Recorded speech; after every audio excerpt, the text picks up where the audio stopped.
Good morning once again. Good morning. How are you today? I am good. How are you? I'm fantastic. Are you ready to fail?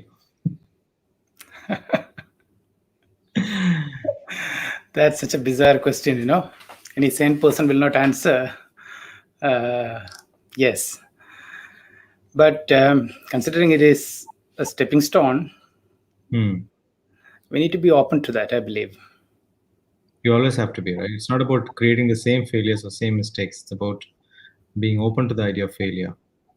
Right. So, framing failure, that is the question over here or the topic today. And first, we can come if you would like to framing your whole setup, Mhm.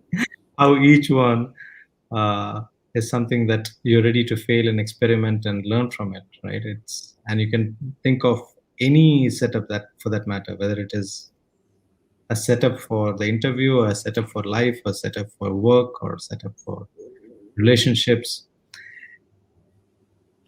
And when failure hits, what is it that we take back from it? So how do you react or respond to failures when something hits you? When something hits what? How do you face failures when they hit you, when it happens to you in your life? What is your immediate first response? No, we do. We all have a phase of,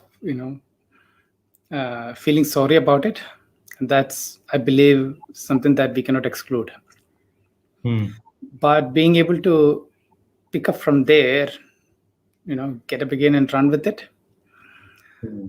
um, I've been working with one of my friends who's been feeling a lot dejected recently, Okay. and the simplest thing that we can do is to see what's good about things.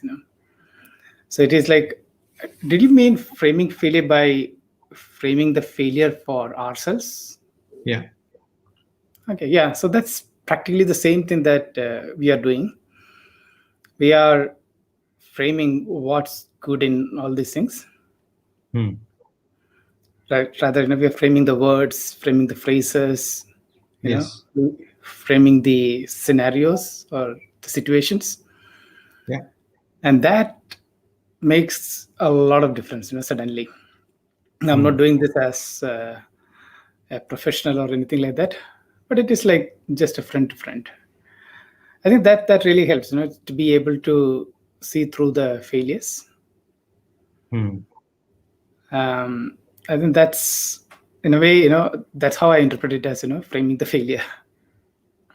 I like what you said just now that there are phases in our failures and how we have to identify the different phases. One is, like you said, there is a stage where will be an immediate emotional response of feeling sorry or dejected or happy or whatever that may be the case.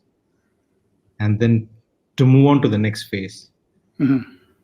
And I think some people get stuck in that first phase for quite some time. Yeah. And some people don't see the second phase or the third phase of what failure can be for them. Yeah, I think it is, um, in some ways, when you fail constantly on small things, Hmm. it becomes easier for us to pick up and run even on bigger failures. Hmm. The challenge is that, we're not familiar with failure at all. It creates, a feeling that, oh, I've never been here. Yeah. Why should it happen to me? But if you are like trying and failing and trying and failing and building on a regular basis, it becomes more adaptive, I believe. One becomes very adaptable in nature. And most parents' parenting style is to protect their children from failing, right? Yeah. They don't want their child to fail and they don't They don't realize, want- yeah. And therefore, the children doesn't grow up to become resilient or have the skills that is required to face failures. Mhm. That's true. That is true. And that sometimes, when we get trained in sports, as a team, we collectively fail. The Yeah. children become used to that collective failure where, you don't identify it with oneself. or even for that matter, individual sports. You know, you win some, you lose some. So that attitude, helps a lot, even in the I'm not even telling, personal, even in the professional, in offices, in our Yeah. projects, it really helps. I remember this one person who had come to me quite some time ago, about 2 years ago, where she was someone who used to succeed in everything in her life, right from the age of 18, where she didn't even have to go through college. She didn't have to finish college. She was pulled into international organizations, working with the biggest organizations and in strategy and all that stuff. And she reached a point where she burnt out and she had to lose her job. And she came to me not knowing what to do, and she couldn't identify what the problem was. She wanted to Mm. start a business of her own, but she didn't have the courage. And the courage was lacking because she had not failed at something on her own. She was always succeeding. So, like you said, it was Yeah. not a muscle. Failure is a muscle, I believe, which has to be exercised. And the more we exercise it, the more it becomes stronger for us to face anything. And this is a very interesting thing what you said. There is this problem of burnout, which is actually distinct than failure, but the burnouts appear to us as failures.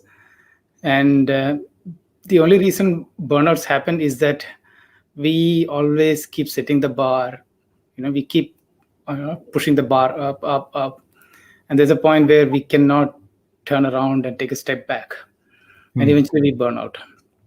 And just like the way there's day and night, we need to find a way to perform and relax, go on. Yeah. It's time for us to relax. We just Yeah. so that comes to our conclusion for today. So till we relax and come back to perform again tomorrow, let's make sure we don't burn out with this series. That's true. Have an amazing day ahead. You too. Bye. Yeah.